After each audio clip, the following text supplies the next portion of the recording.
এবার আমাদের কাজিরাঙা যাওয়ার পথে লাঞ্চ করবার সময় এসে গেছে। আমাদের যে ড্রাইভারজি আছেন উনি আমাদের উপভোগ নামে একটি অসমীয়া হোটেলে নিয়ে এসেছেন।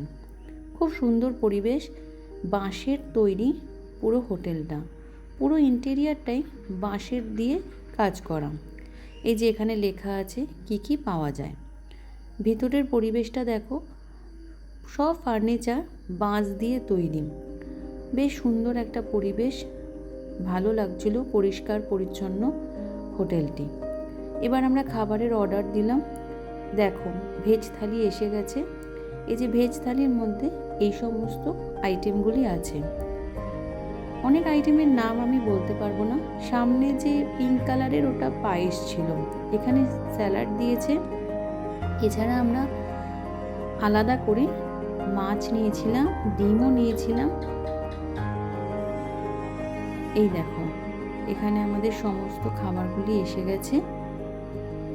পাঁপড়ও দিয়েছে আমাদেরকে, ভালোই খেতে ছিল।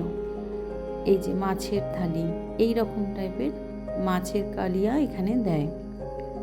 এটা হচ্ছে আন্ডা কারি, আলু দিয়ে গাজর দিয়ে এখানে ডিমের কারি করে দিয়েছিল। আর এটা হচ্ছে মাছকে ছাড়িয়ে ওরা একটা কিছু পেঁয়াজ আর লঙ্কা দিয়ে একটা মাখা বানিয়েছিল, ভালো খেতে ছিল।